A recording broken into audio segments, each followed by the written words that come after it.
क्या आपने सच में कभी बैठकर यह सोचा है, अगर आज आपको भगवान के सामने खड़े होकर केवल एक ही चीज मांगने का अवसर मिल जाए और भगवान आपसे कहें, बताओ क्या चाहिए, तो आप क्या मांगेंगे?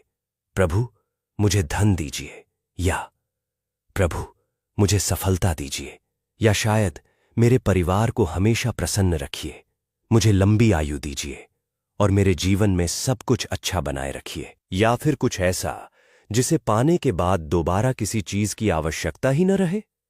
क्योंकि मनुष्य जीवन भर भगवान से कुछ न कुछ मांगता रहता है, लेकिन बहुत कम लोग हैं जो भगवान के सामने खड़े होकर यह पूछते हैं, हे प्रभु, मुझे तो यह भी नहीं पता कि मेरे लिए वास्तव में मांगने योग्य क्या है, और जो मैं मांग रहा हूं क्या वास्तव में मुझे वही मांगना चाहिए? यहीं से एक गहरा प्रश्न जन्म लेता है, क्या भगवान से सबसे बड़ी प्रार्थना किसी वस्तु के लिए होनी चाहिए, या ऐसी समझ के लिए जो जीवन को सही दिशा दे सके? राजा जनक ने भी एक दिन महर्षि अष्टावक्र से यही प्रश्न पूछा था, और अष्टावक्र का उत्तर इतना सरल था कि जनक कुछ क्षणों के लिए मौन हो गए। उन्होंने कहा, राजन, भगवान से वह मत मांगो जो समय के साथ बदल जाए, उनसे वह मांगो जिसके बाद मांगने वाला ही पूर्ण हो जाए। नमस्कार भक्तों, विष्णु टेल्स में आप सभी का स्वागत है। आज की यह कथा केवल भगवान से मांगने के बारे में नहीं है, यह उस एक प्रश्न का उत्तर खोजने की यात्रा है जो शायद हमारी पूरी प्रार्थना की दिशा बदल सकता है। यदि भगवान सब कुछ देने के लिए तैयार हों, तो मुझे उनसे क्या मांगना चाहिए? सुबह की पहली आहट के साथ मिथिला धीरे धीरे जाग रही थी। आकाश पर हल्की लालिमा फैलने लगी थी और पक्षियों के मधुर स्वर से वातावरण गूंज रहा था। महल के विशाल प्रांगण में अभी भी एक गहरी शांति थी। महल के सेवक अपने अपने कार्यों में लगे थे, लेकिन राजमहल के उद्यान में जैसे समय कुछ क्षणों के लिए ठहर गया था। वहां एक प्राचीन वृक्ष के नीचे महर्षि अष्टावक्र शांत भाव से बैठे थे। उनका चेहरा स्थिर था, आंखें बंद थीं। चारों ओर की हलचल से जैसे उनका कोई संबंध ही नहीं था। उसी समय राजा जनक धीरे धीरे अपने कक्ष से निकलकर उस उद्यान की ओर आए। फिर उन्होंने आगे बढ़कर अष्टावक्र के चरणों में प्रणाम किया। अष्टावक्र ने आंखें खोलीं और मुस्कुराते हुए बोले, आइए राजन, लगता है आज आपके भीतर कोई प्रश्न जन्मा है। उसे मन में रोक कर मत रखिए। जो प्रश्न यदि भीतर से आया हो तो उसे शब्दों में आने दो। जनक को लगा मानो अष्टावक्र ने उनके मन की बात कह दी हो। वे कुछ क्षण मौन रहे, फिर बोले, गुरुदेव, मनुष्य भगवान के सामने जाता है। कोई कहता है, हे प्रभु, मुझे यह दे दीजिए। कोई कहता है, मेरे जीवन में यह मिल जाए। कोई अपने परिवार के लिए प्रार्थना करता है। कोई अपने कार्यों में सफलता की प्रार्थना करता है। कोई जीवन में सही मार्ग चाहता है। लेकिन मैं यह समझना चाहता हूं, यदि स्वयं भगवान मेरे सामने आ जाएं और कहें, जनक, आज तुम जो चाहो मांग सकते हो, तो मैं उनसे क्या मांगूं? ऐसी कौन सी चीज है जिसे मांगने के बाद मुझे किसी और चीज को मांगने की आवश्यकता न पड़े? अष्टावक्र कुछ देर शांत रहे। उनकी दृष्टि सामने खिले हुए कमल पर टिक गई। उन्होंने धीरे से उस कमल को उठाया और जनक की ओर बढ़ाते हुए पूछा, राजन, यह कमल तुम्हें कैसा दिखाई देता है? जनक ने कमल को ध्यान से देखा, फिर बोले, अत्यंत सुंदर गुरुदेव। अष्टावक्र ने पूछा, यदि कोई तुमसे कहे कि इस कमल की सबसे बड़ी विशेषता क्या है, तो तुम क्या कहोगे? जनक ने बिना देर किए उत्तर दिया, इसकी सुंदरता। अष्टावक्र मुस्कुराए, और यदि कुछ समय बाद इसकी पंखुड़ियां झड़ जाएं, इसका रंग फीका पड़ जाए और इसका रूप पहले जैसा न रहे, तब? जनक कुछ देर सोचते रहे, फिर बोले, तब इसका रूप बदल जाएगा गुरुदेव। अष्टावक्र ने कहा, तो राजन, जो बदल सकता है उसे जीवन का अंतिम लक्ष्य कैसे बनाया जा सकता है? जनक अष्टावक्र की ओर देखने लगे। अष्टावक्र आगे बोले, मनुष्य अक्सर भगवान से ऐसी वस्तुएं मांगता है जिनका अस्तित्व समय के साथ बदलता रहता है, लेकिन जो आज सुंदर है वह कल वैसा नहीं रहेगा। जो आज प्राप्त है उसका स्वरूप भी समय के साथ बदल सकता है। इसलिए बुद्धिमान व्यक्ति भगवान से केवल वस्तु नहीं मांगता, बल्कि ऐसी दृष्टि मांगता है जो केवल बाहर न देखे, भीतर भी देख सके, जिससे वह हर परिस्थिति में सही मार्ग पहचान सके। जनक ने पूछा, गुरुदेव, तो क्या भगवान से संसार की वस्तुएं मांगना उचित नहीं है? अष्टावक्र ने कहा, राजन, प्रार्थना को गलत मत समझो। मनुष्य जिस भाषा में भगवान के सामने अपना हृदय रखता है वही उसकी प्रार्थना है। लेकिन प्रश्न यह है, तुम्हारी प्रार्थना तुम्हें किस दिशा में ले जा रही है? जनक शांत होकर सुनते रहे। अष्टावक्र ने कहा, मान लो किसी यात्री को एक ऊंचे पर्वत के शिखर तक जाना है। वह रास्ते में एक सुंदर सराय देखता है। क्या वह वहीं अपना पूरा जीवन बिताने लगेगा? जनक बोले, नहीं गुरुदेव, सराय तो यात्रा के बीच का पड़ाव है। ठीक यही बात जीवन पर लागू होती है। जीवन में मिलने वाली प्रत्येक वस्तु एक पड़ाव हो सकती है, लेकिन मनुष्य कई बार पड़ाव को ही मंजिल समझ लेता है। जनक ने पूछा, तो फिर सच्ची प्रार्थना क्या है गुरुदेव? अष्टावक्र बोले, राजन, सच्ची प्रार्थना वह नहीं जिसमें मनुष्य भगवान के सामने अपनी इच्छाओं की लंबी सूची रख दे और कहे, प्रभु मुझे यह दे दो, मुझे वह दे दो। सच्ची प्रार्थना तो तब जन्म लेती है जब मनुष्य कहता है, प्रभु मुझे इतना विवेक दे दो कि मैं स्थायी और अस्थायी में अंतर समझ सकूं। जनक ने सिर झुका दिया। अष्टावक्र ने आगे कहा, राजन, तुम्हें एक और बात समझनी होगी। भगवान को बताने की आवश्यकता नहीं कि तुम्हारे जीवन में क्या होना चाहिए। जिसने तुम्हें जीवन दिया है वह तुम्हारे मार्ग को तुमसे अधिक जानता है। इसलिए प्रार्थना में केवल यह मत कहो, प्रभु मेरे अनुसार सब कुछ कर दीजिए, बल्कि कभी यह भी कहो, प्रभु मुझे इतनी समझ दीजिए कि जो भी मेरे जीवन में आए मैं उसे सही दृष्टि से स्वीकार कर सकूं और उचित कर्म कर सकूं। यही प्रार्थना मनुष्य को भीतर से तैयार करती है। जनक बोले, लेकिन गुरुदेव, मनुष्य को तो अपने जीवन के लिए दिशा चाहिए। अष्टावक्र बोले, राजन, प्रभु से दिशा मांगो, बुद्धि की स्पष्टता मांगो, सही कर्म करने की शक्ति मांगो, अपने कर्तव्य को पहचानने की क्षमता मांगो और सबसे बढ़कर सत्य को पहचानने की दृष्टि मांगो। तभी उद्यान में हल्की हवा चली, पेड़ों की पत्तियां धीरे धीरे हिलने लगीं। अष्टावक्र ने ऊपर की ओर देखते हुए कहा, राजन, क्या तुमने कभी आकाश को देखा है? हां गुरुदेव। क्या आकाश किसी एक पक्षी का है? नहीं। क्या वह किसी एक दिशा तक सीमित है? नहीं। फिर भी प्रत्येक पक्षी उसी आकाश में अपने लिए मार्ग खोज लेता है। क्यों? क्योंकि आकाश रास्ता रोकता नहीं, वह स्थान देता है। अष्टावक्र फिर बोले, भगवान से ऐसा ही हृदय मांगो, ऐसा हृदय जिसमें सत्य के लिए स्थान हो, ऐसा मन जो सीख सके, ऐसी बुद्धि जो पहचान सके, ऐसी दृष्टि जो केवल बाहर न देखे, भीतर की दिशा भी समझ सके। जनक कुछ देर मौन रहे। फिर उन्होंने विनम्रता से पूछा, गुरुदेव, क्या भगवान से ज्ञान मांगना ही सबसे बड़ा वरदान है? अष्टावक्र के चेहरे पर हल्की मुस्कान आई। उन्होंने कहा, ज्ञान शब्द सुनकर यह मत समझो कि तुम्हें बहुत सारी पुस्तकें याद हो जाएंगी। ज्ञान का अर्थ है जो सामने है उसे स्पष्ट रूप से देख पाने की क्षमता। जहां कर्तव्य है वहां कर्तव्य पहचान लेना ज्ञान है। जहां मौन आवश्यक है वहां मौन रखना ज्ञान है। जहां शब्द आवश्यक हैं वहां उचित शब्द बोलना ज्ञान है। जहां कर्म करना आवश्यक हो वहां विचारों में उलझे बिना कर्म कर देना ज्ञान है। और जहां रुकना आवश्यक है वहां अपनी गति को रोक लेना भी ज्ञान है।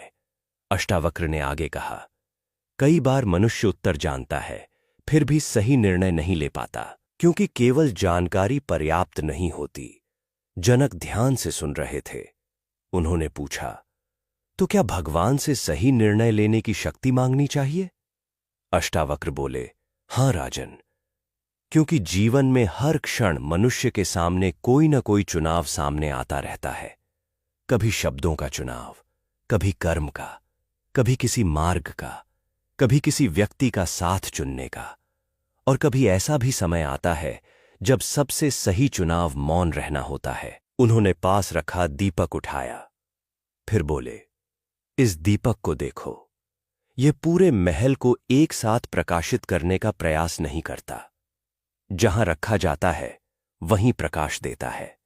मनुष्य को भी यही सीखना चाहिए। उसे अपने पूरे जीवन का उत्तर आज ही खोजने की आवश्यकता नहीं। उसे केवल इतना जानना है कि इस क्षण उसके सामने जो कदम है उसमें से सही कदम कौन सा है। जनक ने पूछा, गुरुदेव, तो क्या भगवान से अपने पूरे जीवन का मार्ग पूछने के स्थान पर केवल अगले सही कदम को पहचानने की बुद्धि मांगना पर्याप्त है? अष्टावक्र बोले, राजन, कई बार वही पर्याप्त से भी अधिक होता है, क्योंकि एक सही कदम दूसरे सही कदम का मार्ग खोल देता है। फिर उन्होंने एक कथा सुनाई। एक बार एक युवक एक महान संत के पास गया। उसने कहा, मैं अपने जीवन में आगे बढ़ना चाहता हूं, मुझे सफलता का मार्ग बताइए। संत ने शांत स्वर में पूछा, वत्स, तुम्हें पता है कि जाना कहां है? युवक चुप रहा। संत ने फिर पूछा, क्या तुम्हें अपने जीवन की दिशा स्पष्ट है? युवक इस बार भी कोई उत्तर नहीं दे पाया। संत मुस्कुराए और बोले, यदि मंजिल ही स्पष्ट नहीं है तो केवल तेज चलने से क्या होगा? युवक ने विनम्रता से पूछा, तो मुझे क्या मांगना चाहिए?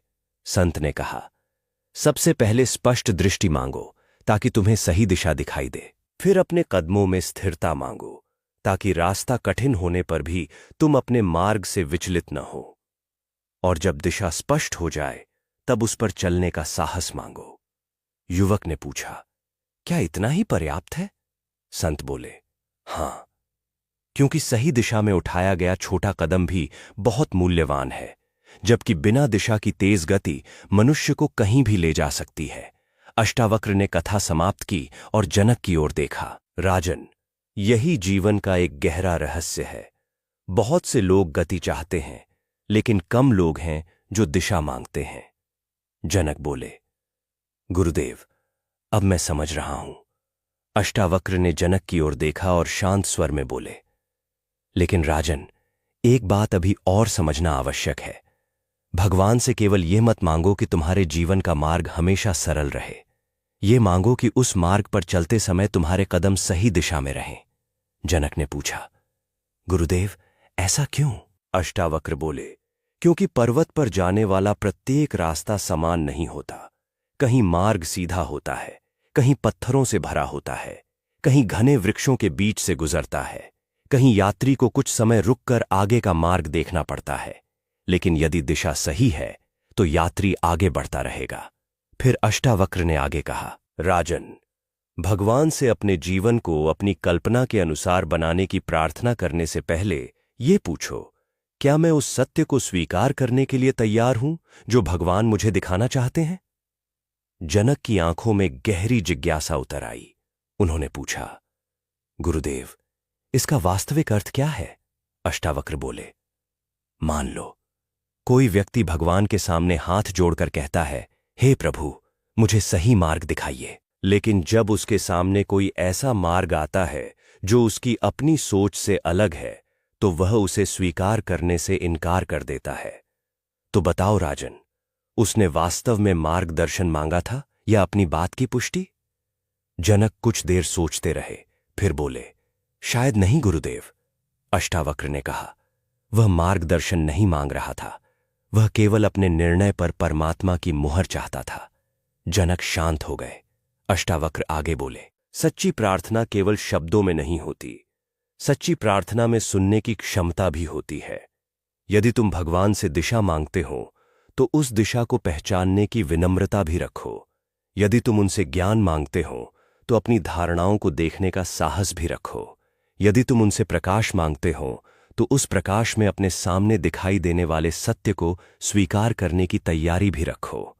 उद्यान में कुछ देर के लिए फिर शांति छा गई। राजा जनक ने अष्टावक्र की ओर देखा और विनम्रता से पूछा, गुरुदेव, यदि भगवान से केवल अपने लिए कुछ मांगना उचित नहीं तो फिर उनसे और क्या मांगना चाहिए?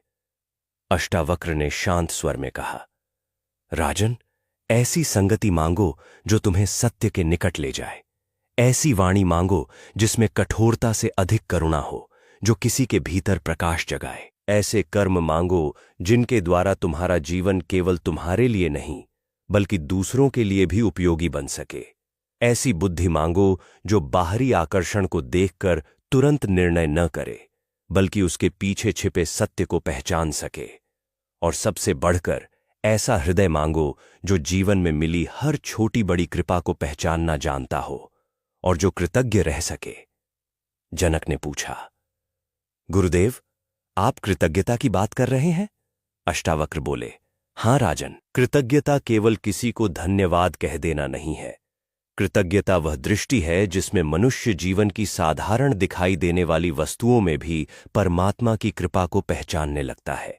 उन्होंने सामने खिले एक फूल की ओर संकेत किया। इस फूल को देखो, यह किसी से कुछ मांग नहीं रहा, फिर भी अपनी सुगंध दे रहा है।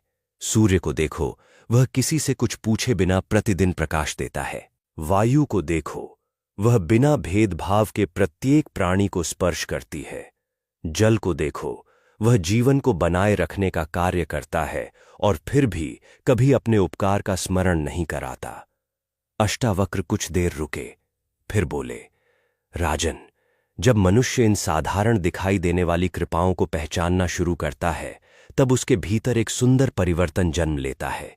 वह केवल ये नहीं देखता कि जीवन में क्या है, वह यह भी पहचानता है कि जो कुछ उसके पास है उसका मूल्य कितना गहरा है। जनक ध्यानपूर्वक सुन रहे थे।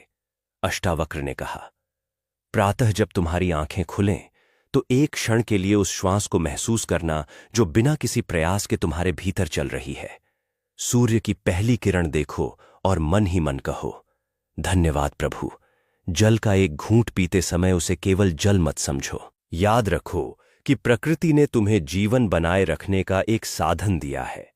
अपने परिवार के किसी व्यक्ति को देखो और समझो कि तुम्हें प्रेम बांटने का अवसर मिला है। अपने कर्म करने की क्षमता को पहचानो और परमात्मा के प्रति कृतज्ञ हो जाओ।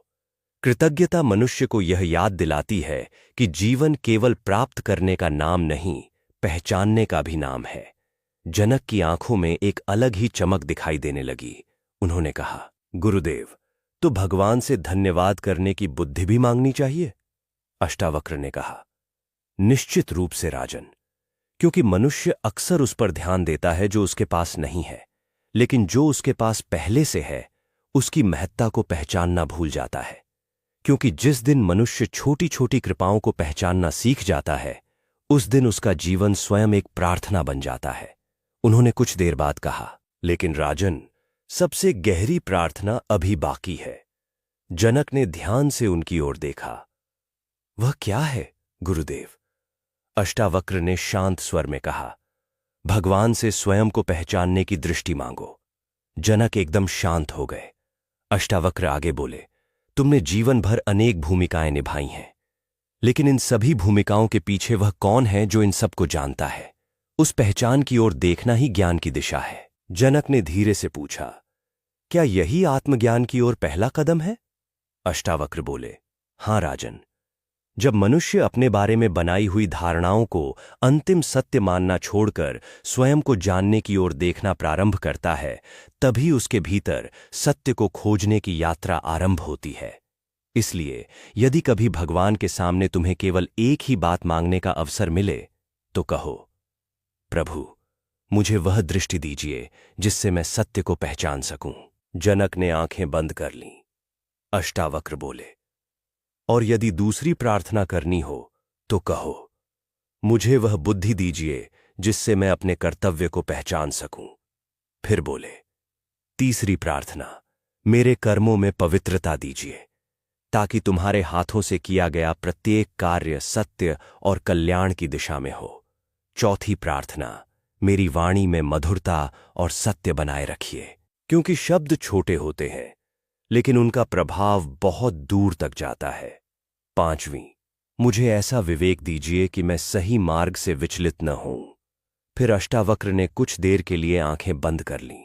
उद्यान में केवल पक्षियों का स्वर सुनाई दे रहा था।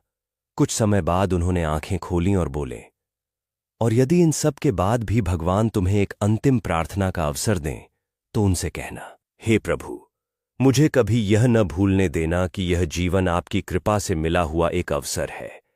जनक की आंखें बंद थीं। उनके चेहरे पर गहरी शांति थी। कुछ देर बाद उन्होंने आंखें खोलीं और कहा, गुरुदेव, आज मैं समझ गया कि भगवान के सामने हाथ फैलाने से पहले यह समझना आवश्यक है कि उन हाथों में वास्तव में क्या लेना चाहिए। अष्टावक्र मुस्कुराए। यही बात है राजन। यदि कोई व्यक्ति भगवान से केवल बाहरी वस्तुएं मांगता है तो उसकी प्रार्थना वस्तुओं के चारों ओर घूमती रहती है। लेकिन यदि वह विवेक मांगता है तो उसे सही दिशा पहचानने की क्षमता मिलती है।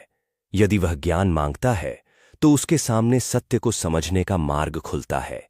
यदि वह कर्तव्य की बुद्धि मांगता है तो उसके कर्म अधिक स्पष्ट होने लगते हैं। और यदि वह आत्मज्ञान की दिशा मांगता है तो धीरे धीरे उसकी दृष्टि स्वयं के वास्तविक स्वरूप की ओर मुड़ने लगती है।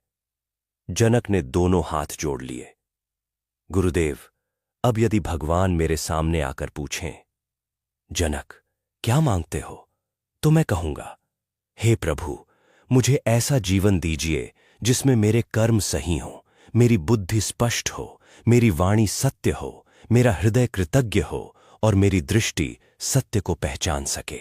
और अंत में मुझे अपने वास्तविक स्वरूप को पहचानने की दिशा दिखाइए। अष्टावक्र ने जनक की ओर देखा। उनकी आंखों में संतोष था। उन्होंने धीरे से कहा, राजन, अब तुम्हारी प्रार्थना केवल कुछ मांग नहीं रही, वह साधना बन गई है। धीरे धीरे सूर्य की सुनहरी किरणें उद्यान में फैल गईं। पत्तियों पर पड़ी ओस चमक रही थीं। दूर मंदिर से घंटियों की ध्वनि सुनाई देने लगी। राजा जनक उठे। उन्होंने अष्टावक्र के चरण स्पर्श किए। आज उन्हें भगवान से मांगने के लिए कोई लंबी सूची नहीं चाहिए थी। उन्हें केवल एक दिशा चाहिए थी, एक स्पष्ट बुद्धि, एक जागृत दृष्टि, एक पवित्र कर्म और अपने वास्तविक स्वरूप को पहचानने की यात्रा। क्योंकि शायद भगवान के सामने सबसे सुंदर प्रार्थना ये नहीं कि प्रभु मुझे सब कुछ दे दीजिए, बल्कि ये है, प्रभु मुझे वह बुद्धि दीजिए जिससे मैं पहचान सकूं कि वास्तव में मूल्यवान क्या है। जब यह पहचान भीतर जागती है तो प्रार्थना का स्वर बदल जाता है। तब मनुष्य केवल कुछ प्राप्त करने के लिए हाथ नहीं जोड़ता, वह समझने के लिए भी हाथ जोड़ता है। वह केवल रास्ता खुलने की प्रतीक्षा नहीं करता, वह सही कदम उठाना सीखता है। और धीरे धीरे उसे समझ आता है, भगवान से मांगने के लिए सबसे बड़ा वरदान बाहर की कोई वस्तु नहीं है। सबसे बड़ा वरदान है सही दृष्टि, सही विवेक, सही कर्म और अंततः अपने वास्तविक स्वरूप को पहचानने का ज्ञान। इसलिए आज जब आप भगवान के सामने हाथ जोड़ें तो कुछ क्षण शांत होकर स्वयं से पूछिए, यदि मुझे केवल एक ही वरदान मांगने का अवसर मिले तो मैं क्या मांगूंगा। शायद आपका उत्तर पहले जैसा न रहे। शायद आप कहें, हे प्रभु, मुझे वह दीजिए जो मेरे जीवन को भीतर से सही दिशा दे। और फिर कुछ क्षण मौन रहिए, क्योंकि कभी कभी सबसे सुंदर प्रार्थना शब्दों में नहीं होती, वह उस मौन में जन्म लेती है जहां मन पहली बार सचमुच सुनना शुरू करता है। अष्टावक्र का संदेश यही है, भगवान से केवल कुछ पाने की प्रार्थना मत करो, बल्कि ऐसी बुद्धि, विवेक और दृष्टि मांगो जो तुम्हें जीवन को सही ढंग से जीने योग्य बनाए। जब समझ स्पष्ट होती है, कर्म पवित्र होते हैं और हृदय में परमात्मा का स्मरण बना रहता है, तब जीवन का प्रत्येक कर्म स्वयं एक प्रार्थना बन जाता है। जय श्री राम।